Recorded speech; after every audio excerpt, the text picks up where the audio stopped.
Bien, para esta mañana quisiera compartirles el tema las ventajas. Quisiera hablarle de las ventajas. Todos nosotros que estamos acá tenemos una serie de condiciones, cualidades que nuestros padres no tuvieron, que nuestros abuelos no tuvieron. Basta simplemente con pensar en la tecnología. Nosotros vamos a llegar a un punto en que vamos a pasar de que una persona para tomar su desayuno tenía que prácticamente ir a ordeñar la vaca, ir a buscar los huevos, a un punto en donde una persona simplemente va a tocar una pantalla, o ni siquiera una pantalla, un holograma, va a desplegar unas cosas y con un solo touch, con un solo toque, va a tener su café y todo su desayuno ya servido. ¿Ya? Todos tenemos ventajas, pero la pregunta es si estamos aprovechando las ventajas que tenemos para poder ser mejores para el Señor. ¿Ya? Quisiera por favor llevarlos a el libro de Primera de Reyes. Primera de Reyes.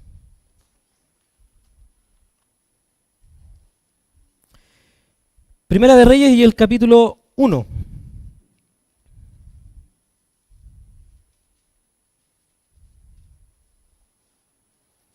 Y vamos a leer el versículo 37.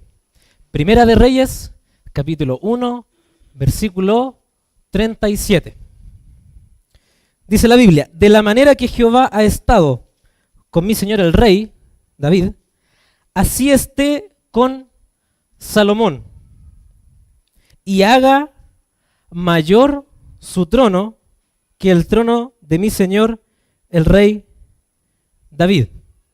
Aquí en este pasaje nosotros podemos ver a Benaía, como dice el versículo 36. Entonces Benaía, hijo de Joiada, respondió al rey y dijo: amén.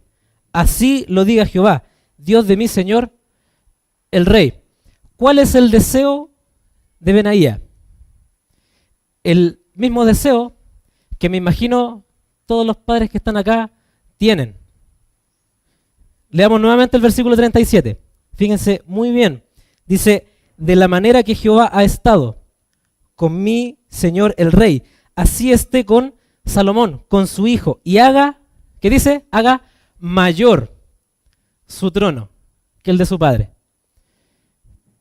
Todos los padres desean que sus hijos sean mejores que ellos, que aprovechen las oportunidades que ellos no tuvieron. Todo padre quiere que su hijo vaya a la universidad, porque posiblemente él no tuvo esa oportunidad. Quizás nunca se le pasó por la mente.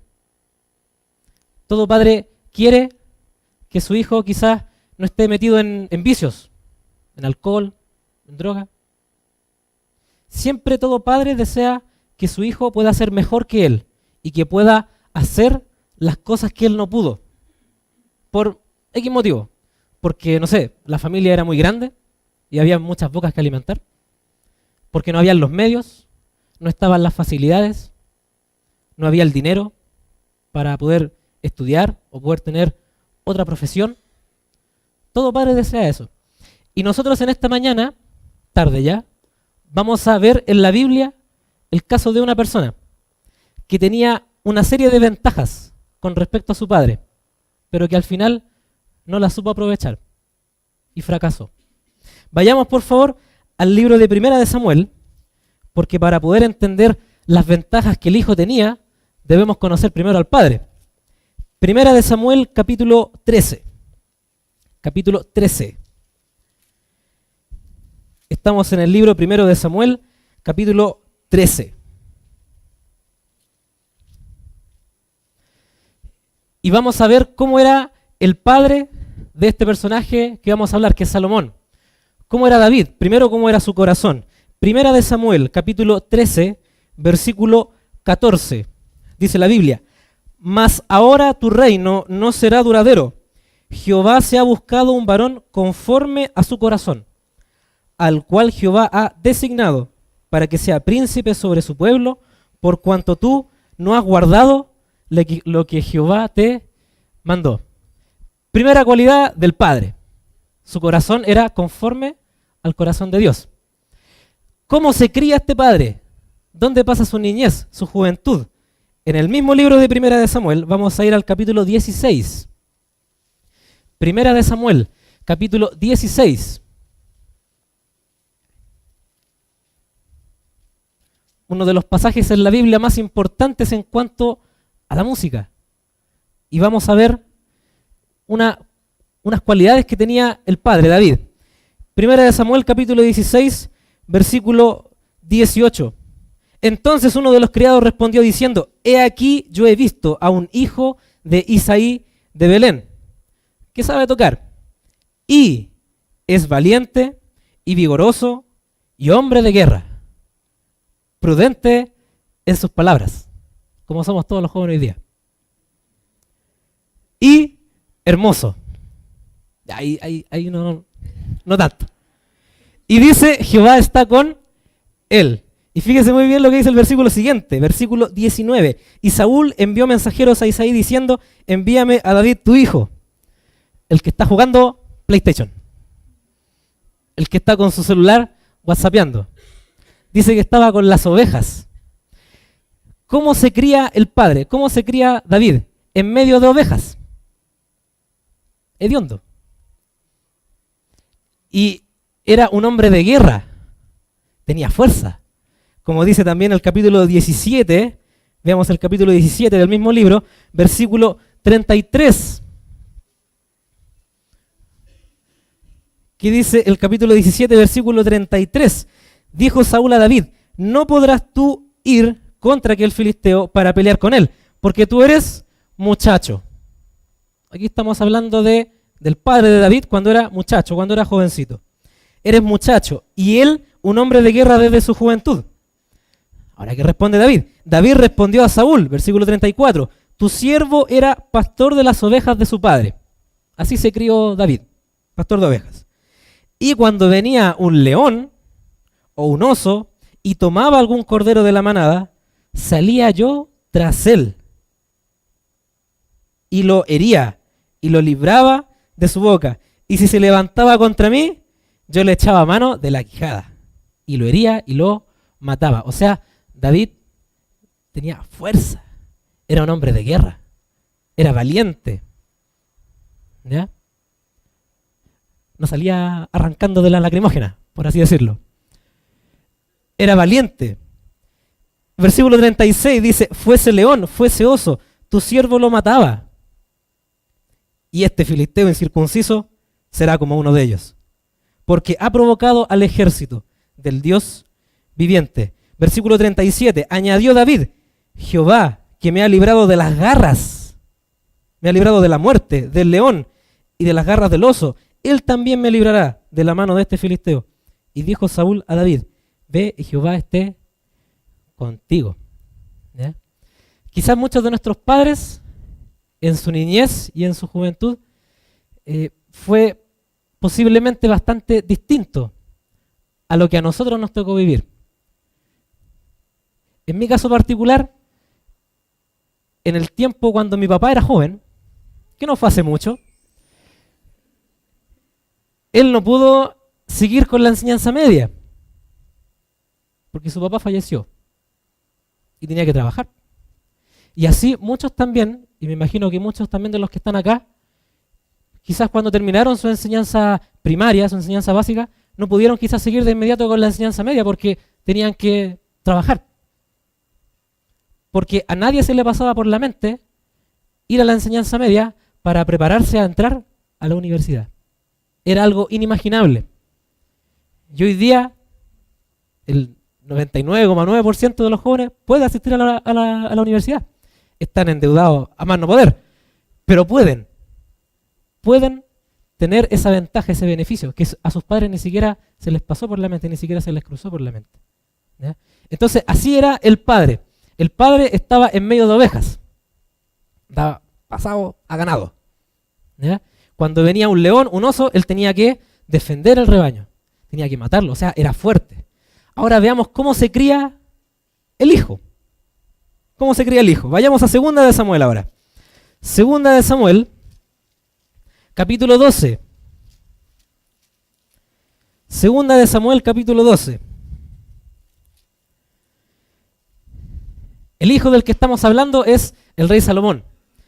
Y en este versículo podemos ver cuando él nace. Segunda de Samuel capítulo 12, versículo 24, dice, y consoló David a Betsabé, su mujer, y llegándose a ella, durmió con ella, y ella le dio a luz un hijo, y llamó su nombre Salomón, al cual amó Jehová.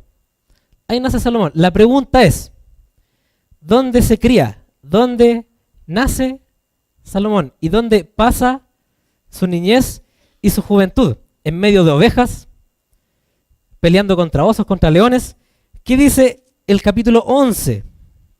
Capítulo 11, versículo 26. ¿Dónde estaba la mamá de Salomón? Capítulo 11, versículo 26 dice, oyendo la mujer de Urías, que su marido Urías era muerto, hizo duelo por su marido. Esta es la madre de Salomón.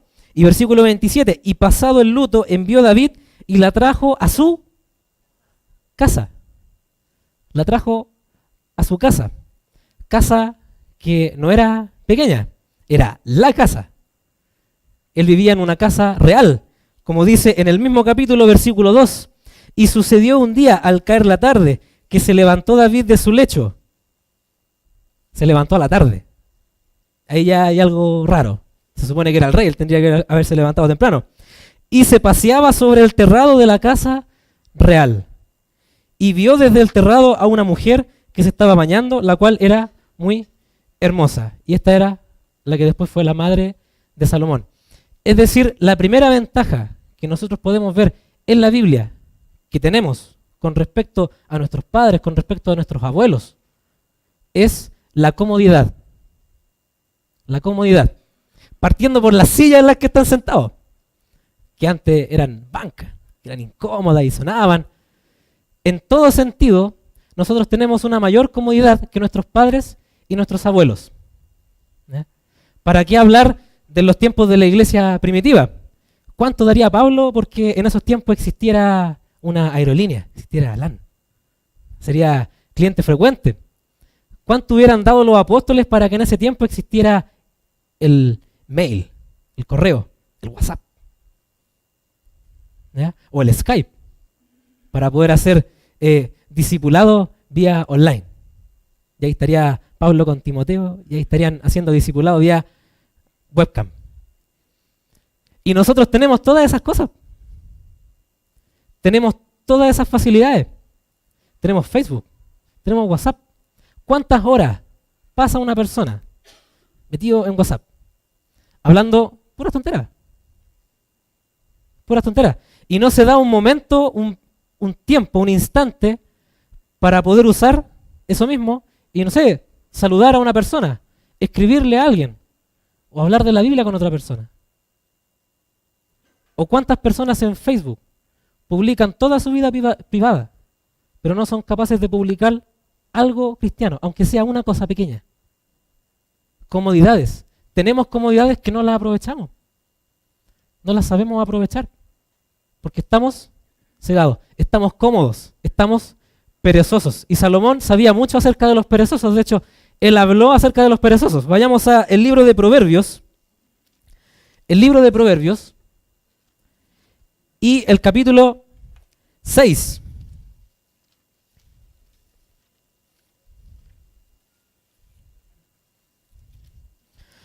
Hoy en día todos queremos todo instantáneo. Hay un dicho que tenemos en nuestro país que dice, no hagamos nada, compremos hecho. Y eso también lo podemos ver hoy en día. No tengo ganas de cocinar, compro un almuerzo. Compro todo hecho. Tenemos esa facilidad, esa comodidad que nuestros padres y todas las personas antes de ellos no tuvieron. ¿Qué dice Proverbios 6? Versículo 6, dice, ve a la hormiga, es decir, mira a la hormiga, observa a la hormiga, oh perezoso, mira sus caminos y sé sabio.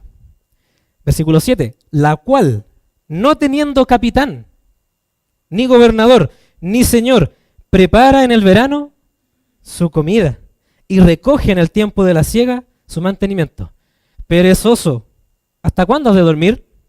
¿Cuándo te levantarás de tu sueño? Un poco de sueño, un poco de dormitar y cruzar un poco las manos para reposo. Así vendrá tu necesidad como caminante y tu pobreza como hombre armado. Hoy en día nosotros estamos viviendo esto, no en un sentido laboral, porque de hecho hay mucha gente que trabaja demasiado, viven estresados, pero sí en un sentido espiritual. Hoy en día nadie quiere servir al Señor, nadie quiere trabajar, esforzarse por el Señor. ¿Por qué? No, porque tengo que levantarme más temprano. Tengo que llegar a las 10:30 y a mí me gusta llegar a las 12, justo al mensaje. O no, si tengo una responsabilidad, estoy obligado a leer la Biblia todos los días. No, y a mí me da flojera eso.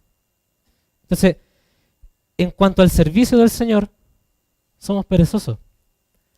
Queremos dormir, queremos flojear y no darnos cuenta de que cada vez queda menos tiempo, que Cristo ya viene y que todas las cosas que tenemos no son malas, pero no sacamos nada con tenerlo si dejamos de lado lo que es más importante. No sacamos nada, ¿ya? Es decir, lo primero que nosotros encontramos, la primera ventaja que nosotros tenemos con respecto a nuestros padres, a nuestros abuelos, es que tenemos muchas comodidades que ellos no tuvieron, comodidades que nosotros no estamos aprovechando. Aprovechemos las cosas que tenemos, aprovechemos el auto, aprovechemos la moto, y algunos que tienen auto y moto. Aprovechemos esas cosas. Aprovechemos la carrera que estamos estudiando, la profesión, nuestro trabajo, para poder servir al Señor. Si en la iglesia hay alguna necesidad X en cuanto a una cierta área laboral, ¿quién sería la persona más indicada para poder hacerlo? La persona que trabaja en eso.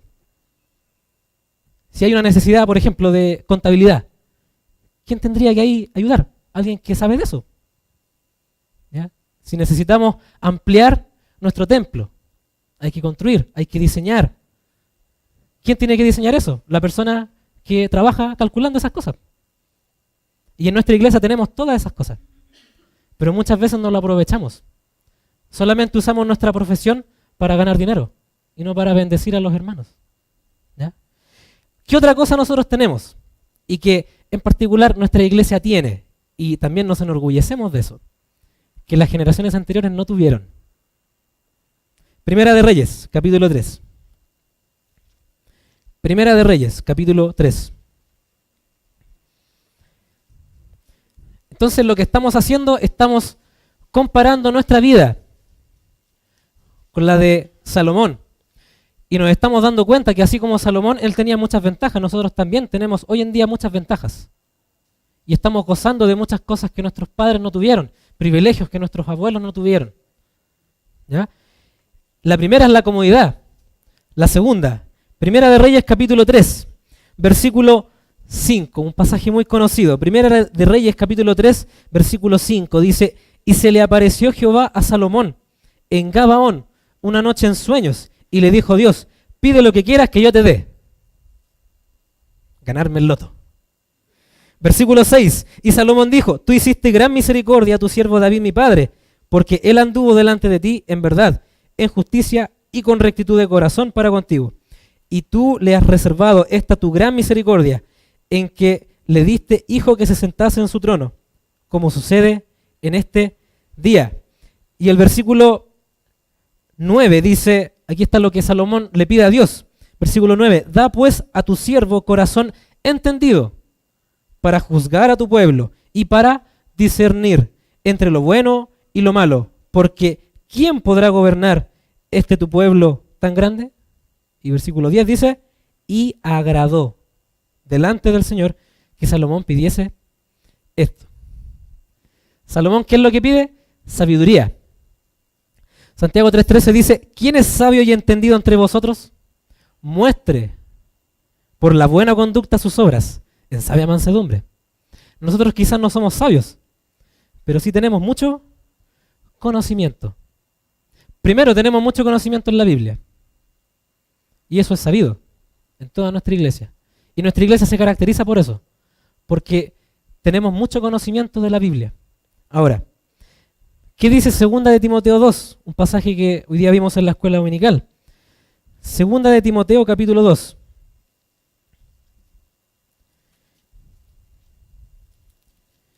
y un pasaje que nos caracteriza como iglesia.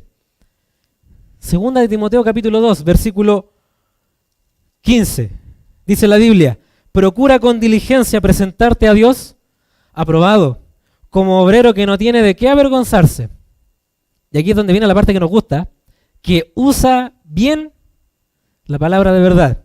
Y como dice la versión Reina Valera 1909, que traza bien la palabra de verdad.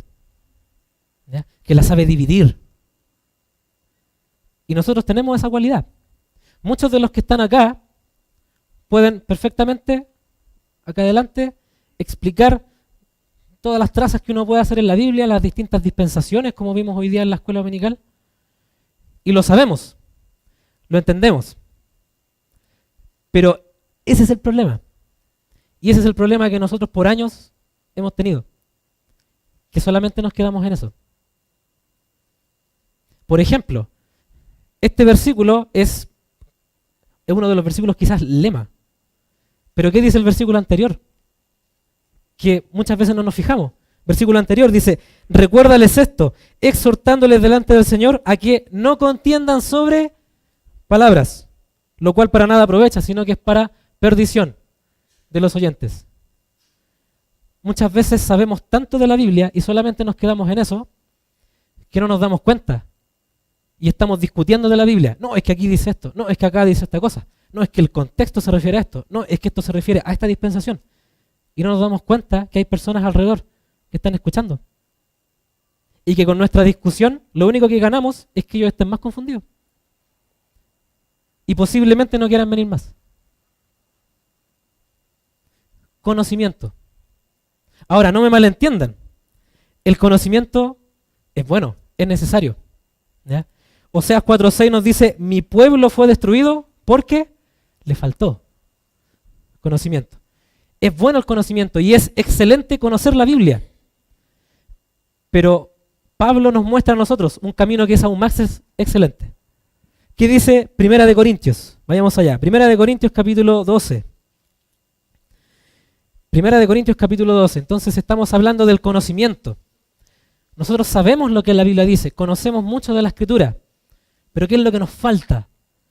Primera de Corintios capítulo 12, versículo 31 dice: procurad pues los dones mejores, mas yo os muestro un camino aún más excelente. No es que el conocimiento sea malo, es muy bueno y tenemos que conocer la Biblia. Debemos tener una sana doctrina para no ser engañados. Pero ¿qué es lo que nos falta? El camino que es aún más excelente. ¿Y cuál es? El que viene a continuación, capítulo 13 de Primera de Corintios, versículo 1, dice: si yo hablase lenguas humanas y angélicas y no tengo amor, vengo a ser como metal que resuena o címbalo que retiñe. O sea, hago puro ruido. Versículo 2, y si tuviese profecía y entendiese toda la doctrina, todos los misterios y toda ciencia, y si tuviese toda la fe, de tal manera que trasladase los montes, y no tengo amor, nada soy. No me sirve de nada. Versículo 3, y si repartiese todos mis bienes para dar de comer a los pobres, y si entregase mi cuerpo para ser quemado, y no tengo amor, de nada me sirve. De nada me sirve. ¿Cuántos de nosotros, de los que llevamos más tiempo en la iglesia, al terminar la reunión, nos acercamos a las visitas? Algo tan simple como eso. Tan simple como eso. ¿De qué me sirve saber? ¿De qué me sirve saber que el libro de Hechos es una transición de la dispensación de Moisés a la dispensación de la gracia, de la iglesia? ¿De qué me sirve saberlo? Si cuando termina la reunión salgo disparado para la casa. Y me da lo mismo si viene una visita, me da lo mismo si viene una persona por primera vez, me da lo mismo saludar a una persona, me da lo mismo cederle el asiento a una persona nueva, me da lo mismo compartirle la Biblia a una visita. ¿De qué me sirve? Según este versículo que acabamos de leer, ¿qué dice? De nada. De nada me sirve. ¿Ya? Y eso es lo que nos falta, hermanos. Eso es lo que nos falta. Mirar hacia el lado. No estar simplemente fijo con la mirada en un solo punto, sino que mirar lo que está pasando a nuestro alrededor. ¿Qué es lo que está ocurriendo? ¿Qué es lo que nuestra iglesia necesita? ¿Qué es lo que nuestra iglesia necesita de mí? ¿Qué es lo que en qué cosas yo puedo aportar a la iglesia para entregarle lo que le falta? Porque no es perfecta, la iglesia no es perfecta. Y necesitamos de cada uno de ustedes que pueda aportar con su granito de arena. Pero si cada uno viene a la iglesia simplemente a sentarse y a escuchar, a llenarse de conocimiento, no nos sirve. No nos sirve. ¿No es acaso lo mismo venir acá a la iglesia, sentarse un día domingo en la mañana, irse, para después la otra semana volver a hacer lo mismo? ¿Eso no es acaso lo mismo que hace la gente que va a la iglesia que está en la avenida y que el día de hoy están con su ramito? ¿No es acaso lo mismo? ¿Cómo nosotros vamos a marcar una diferencia afuera, en el mundo? Con nuestros amigos, con nuestros familiares, con nuestros compañeros de trabajo, nuestros vecinos. ¿Cómo vamos a marcar una diferencia con ellos si la actitud que tenemos siquiera al venir a la iglesia es igual o incluso peor que la que tienen los inconversos cuando ellos van a sus actividades religiosas? Pensemos, hermano, examinémonos. Tenemos que cuestionarnos las cosas. ¿Ya? Bien, entonces, ¿qué es lo que hemos visto? Que nosotros tenemos muchas ventajas. Tenemos ventajas que nuestros padres no tuvieron. Tenemos ventajas que nuestros abuelos no tuvieron. ¿Cuál fue la primera de ellas que vimos? La comodidad. Tenemos muchas comodidades, tenemos muchas ventajas en cuanto a tecnología sobre todo, que no lo estamos aprovechando para la gloria del Señor. Tenemos también muchas ventajas en cuanto a conocimiento. Si ustedes se fijan, David era más por el lado de la fuerza, él era un hombre de guerra. Él peleaba, defendía al rebaño del oso, del león. Pero el hijo, cuando Dios le ofrece y le dice que le pida lo que él quiera, él no pidió fuerza, sino que pidió sabiduría. Las nuevas generaciones, si ustedes se fijan en nuestro país, cada vez se van más por el lado intelectual. Los jóvenes cada vez tenemos menos fuerza. ¿Por qué? Porque las nuevas generaciones se inclinan más por el lado intelectual, más por el lado de estudiar, tener una carrera. Y no solamente eso, tener un posgrado, un magíster, un diplomado, un doctorado. Y si en el extranjero, mejor, un MBA. Las generaciones van cambiando. Y si se fijan, lo que vemos con David y Salomón es lo mismo que vemos en las generaciones de ahora. Nunca en nuestra iglesia había habido tantos universitarios como ahora. Y el próximo año van a haber más. Y el año siguiente van a haber más. Porque las nuevas generaciones se van hacia esa tendencia. Esa es la tendencia por la que la juventud se va yendo en nuestro país, por la parte intelectual, que no es malo. Podemos estudiar, es muy bueno estudiar. El estudiar una carrera ayuda mucho después al momento de leer la Biblia. Es como que las cosas saltan más rápido. Pero usemos entonces esa rapidez de mente, ese conocimiento, para poder hacer más estudios de la palabra, para poder enseñar, para poder hacer libros.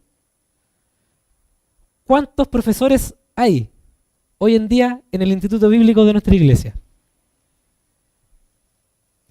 Si ese número lo comparamos con el número de profesionales que hay en la iglesia, con el número de personas que tienen una educación secular, la comparación es penosa. Es penosa. Habiendo tanta preparación mental, ¿no es cierto? Generaciones anteriores quizás leían la Biblia y a lo mejor les costaba entender porque les dificultaba incluso leer. Hoy en día no es así. Por lo tanto, debiéramos entender más cosas y debieran haber más personas dispuestas a enseñar. Porque se supone que ahora con la preparación secular que la gente tiene, es más fácil hacer quizás un devocional, es más fácil quizás hacer un mensaje, es más rápido. Porque ya estamos habituados a leer. Estamos habituados. Entonces, conocimiento, hermanos, conocimiento es bueno. Nuestra iglesia tiene una muy sana doctrina, una buena doctrina. Pero nos falta amor. Porque no nos sirve de nada conocer todos los misterios y toda la ciencia si no tenemos amor. ¿Ya? ¿Qué otra cosa? Vayamos por favor a 1 Corintios 8, acerca de lo mismo. 1 Corintios capítulo 8, versículo 1. 1 Corintios capítulo 8, versículo 1. Dice la Biblia: en cuanto a lo sacrificado a los ídolos, sabemos que todos tenemos conocimiento. Todos sabemos lo que la Biblia dice. El conocimiento envanece, pero el amor edifica. Y el versículo siguiente es notable porque dice el versículo 2: y si alguno se imagina que sabe algo, aún no sabe nada, como debe saberlo.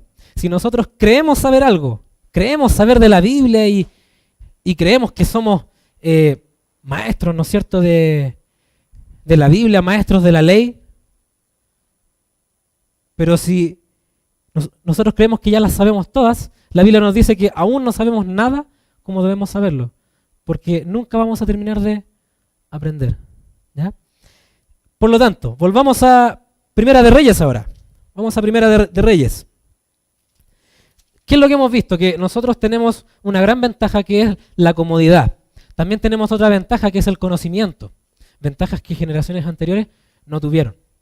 Y también tenemos otra comodidad, que la podemos ver en Primera de Reyes, capítulo 4.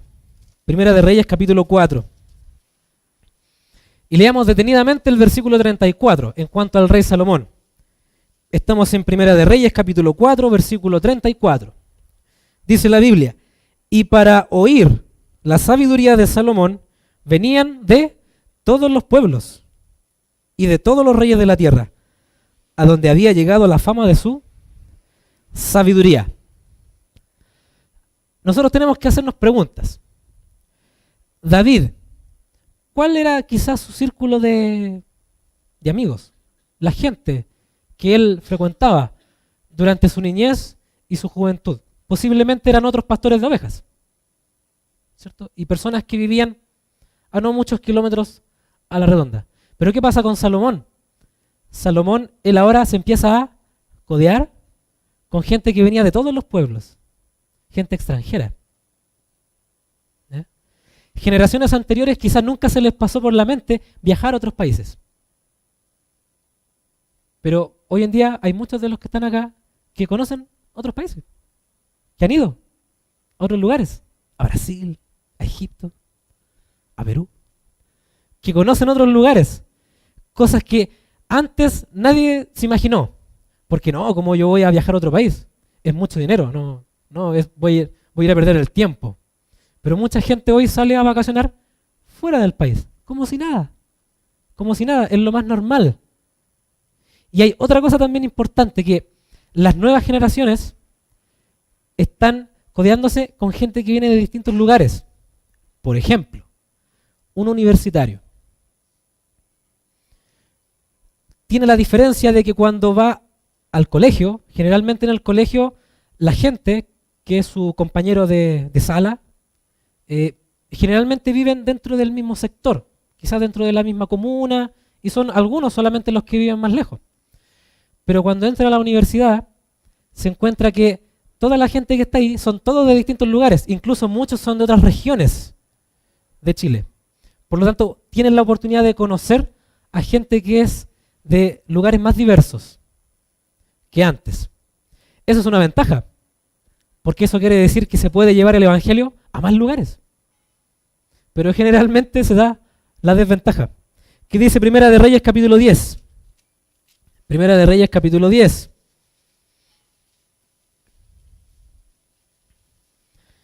Capítulo 10, versículo 1. Dice: oyendo la reina de Sabá la fama que Salomón había alcanzado por el nombre de Jehová, vino a probarle con preguntas difíciles. Y vino a Jerusalén con un séquito muy grande, con camellos cargados de especias y oro en gran abundancia y piedras preciosas. Y cuando vino a Salomón, le expuso todo lo que en su corazón tenía. Versículo 3. Y Salomón le contestó todas sus preguntas. Quedó como rey. y nada hubo que el rey no le contestase. Versículo 4. Y cuando la reina de Sabá vio toda la sabiduría de Salomón y la casa que había edificado, vio su auto, ¿cierto? Su Audi, vio su casa, vio su profesión, se dio cuenta de cuánto ganaba. Versículo 5, perdón. Asimismo la comida de su mesa, las habitaciones de sus oficiales, el estado y los vestidos de los que le servían, sus maestresalas y sus holocaustos que ofrecía en la casa de Jehová, se quedó asombrada. Asombrada. Y ese es uno de los problemas que generalmente tienen más los hombres que las mujeres. Que el tener acceso a otra educación, el tener acceso a poder compartir con gente que es de otros lugares, ¿ya? También trae ciertos peligros. ¿Ya? Ciertos peligros. La gente ahora gana más dinero que antes. Y eso hace que también a los ojos de otra persona eso pueda ser llamativo. ¿Ya? Puede ser llamativo. ¿Y qué es lo que le ocurre a Salomón? Si vemos en el versículo 11. Perdón, capítulo 11. Capítulo 11, versículo 1. Pero el rey Salomón amó, además de la hija de Faraón, además de su esposa, a muchas mujeres extranjeras, a las de Moab, a las de Amón, a las de Edom, a las de Sidón y a las Eteas. Es decir, esta nueva compañía que Salomón tenía, que David su padre nunca tuvo, a él le trajo una complicación y le hizo caer, le hizo pecar. Ahora, eso no significa que nosotros tengamos que aislarnos. De hecho, eso es lo que no hay que hacer. Fíjese muy bien lo que dice Primera de Corintios, capítulo 5. Primera de Corintios, capítulo 5. Primera de Corintios, capítulo 5. Esto no significa que tengamos que aislarnos del mundo, que tengamos que quedarnos encerrados en la casa porque afuera, al tener contacto con el mundo, hay mucha tentación. No. Primera de Corintios capítulo 5, versículo 9. Dice, Pablo hablándole a la iglesia de Corinto, os he escrito por carta que no os juntéis con los fornicarios. Versículo 10. No absolutamente con los fornicarios de este mundo, o con los avaros, o con los ladrones, o con los idólatras, pues en tal caso os sería necesario salir del mundo. Es lógico. Si el Señor nos mandara a aislarnos, entonces ¿por qué estamos acá? ¿Por qué no nos lleva de inmediato? ¿Por qué no cuando una persona se convierte a Cristo, de inmediato el Señor lo arrebata y se lo lleva al cielo? ¿Por qué tenemos que estar acá? Porque debemos tener compañía. No creyentes, no cristianas, tenemos que compartir con los no cristianos. Tenemos que estar con ellos, así como Jesús estaba con publicanos y pecadores. Tenemos que estar con la gente del mundo, pero no que ellos nos hagan caer, sino que nosotros llevarlos al Señor. El versículo 11 dice, más bien os escribí que no os juntéis con ninguno que, llamándose hermano, fuere fornicario o avaro o idólatra o maldiciente o borracho o ladrón, con el tal ni aún comáis. No tenemos que aislarnos del mundo. Aprovechemos la compañía, los compañeros de trabajo, los amigos, los vecinos, personas con las que ahora podemos conversar. Otro tipo de gente.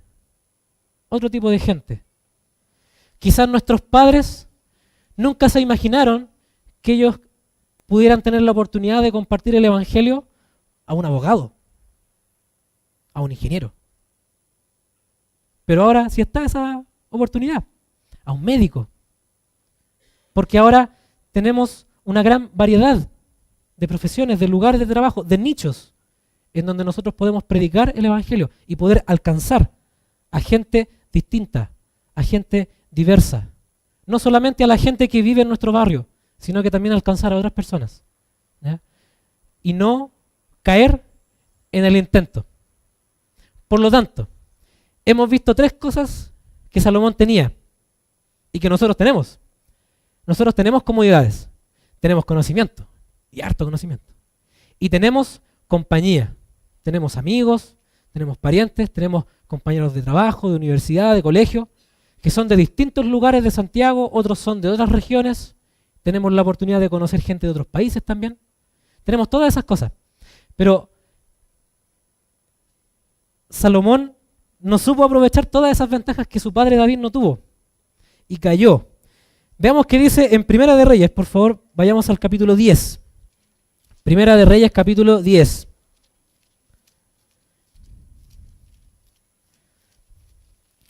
Capítulo 10. Las nuevas generaciones tienen la oportunidad de poder tener un mayor salario, un mayor ingreso. ¿Ya? Eso es bueno. Pero ¿cuál es el problema? No es el dinero, sino que es el amor al dinero. ¿Y qué dice el capítulo 10 de Primera de Reyes, el versículo 14? Versículo 14. El peso del oro que Salomón tenía de renta cada año era 666 talentos de oro. Un número interesante. Un número interesante. O sea, tenía tanto dinero que su dinero llegó a ser a un mismo nivel que este número, que después lo vemos también en Apocalipsis. Es decir, Salomón tenía más dinero del que podía gastar. Y ahí yo me pregunto a mí mismo, ¿en qué gastó su dinero Salomón? Sigamos leyendo. ¿Qué es lo que dice el capítulo 11 ahora? Versículo 1. Pero el rey Salomón amó, además de la hija de Faraón, a muchas mujeres extranjeras, a las de Moab, a las de Amón, a las de Edom, a las de Sidón y a las heteas. Gentes de las cuales Jehová había dicho a los hijos de Israel, no os llegaréis a ellas, ni ellas se llegarán a vosotros, porque ciertamente harán inclinar vuestros corazones tras sus dioses. A estas pues se juntó Salomón con amor. Ya sabemos en qué gastó los 666 talentos de oro. ¿Ya? Y eso es lo que también le va a ocurrir a las nuevas generaciones. Si cuando les llega su sueldo a fin de mes y ellos lo miran y ven el cheque y ven que tiene más ceros que los ceros que tiene el sueldo que a su papá le daban,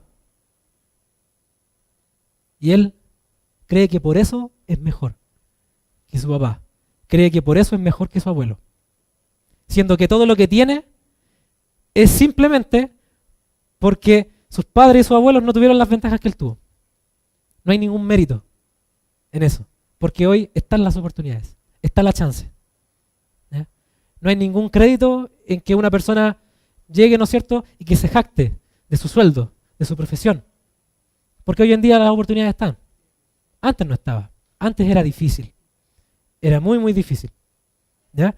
Y que sigue diciendo la Biblia, versículo 3, y tuvo 700 mujeres reinas y 300 concubinas, y sus mujeres desviaron su corazón. Y eso también es algo importante. Podemos saber mucho de la Biblia, pero ¿dónde está nuestro corazón? ¿Queremos realmente servir al Señor? ¿Poner al servicio del Señor nuestras ventajas? Porque si no es así, en vano estamos acá.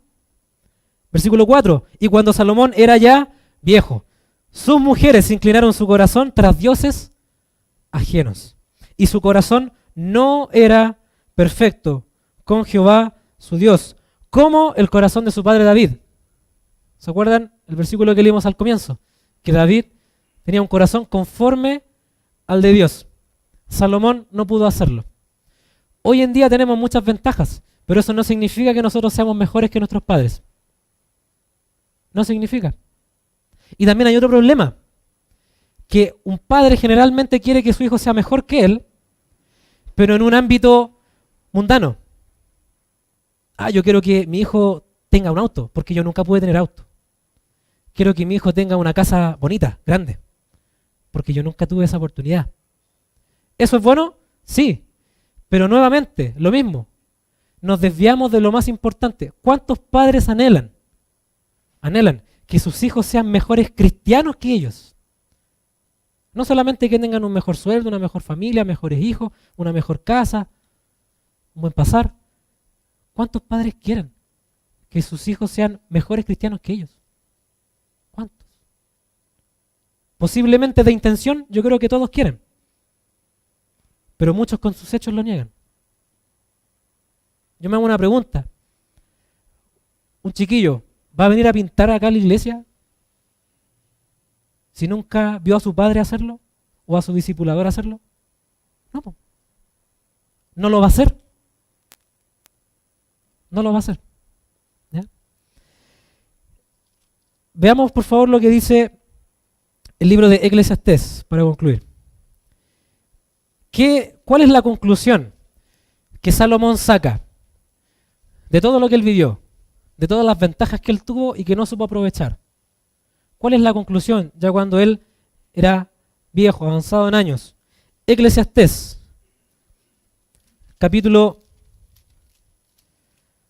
12. Eclesiastés capítulo 12, versículo 13. ¿Qué dice la Biblia? El fin de todo el discurso oído es este. ¿Cuál es la conclusión que Salomón saca de su vida? Que es muy similar a la vida nuestra. ¿Cuál es la conclusión? Teme a Dios y guarda sus mandamientos, porque esto es el todo del hombre. ¿Y por qué? Porque Dios traerá toda obra a juicio, juntamente con toda cosa encubierta, sea buena o sea mala.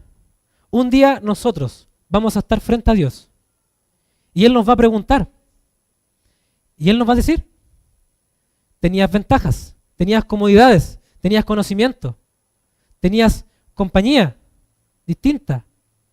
¿Qué hiciste con eso? ¿Lo aprovechamos? Esa es la pregunta que tenemos que hacernos. Porque si ustedes se fijan, nuestra vida, y sobre todo la vida de las nuevas generaciones que vienen, es muy similar a lo que ocurrió con Salomón. Y Salomón cayó, fracasó. Empezó bien, pero después cayó. ¿De qué sirve que un padre se esmere en que su hijo sea mejor que él, en un sentido financiero, en un sentido laboral? ¿De qué sirve? Si no lo cría para que cuando lleguen todas estas ventajas, él las sepa aprovechar, el hijo las sepa aprovechar y que no se le vaya el humo a la cabeza. Porque si no, las próximas generaciones no van a ser mejores. No van a ser mejores. Y esto va a ir cada vez peor. Peor. La clave siempre está primero en la familia, en el hogar. Ahí debe empezar el cambio. Y después en la iglesia. Colocar nuestras ventajas al servicio del Señor. Todos tenemos muchas cosas. Tenemos muchas ventajas, tenemos dones, tenemos habilidades, tenemos profesiones, tenemos conocimientos. ¿Qué estamos haciendo con eso? ¿Lo estamos colocando al servicio del Señor? Terminemos en un momento de oración.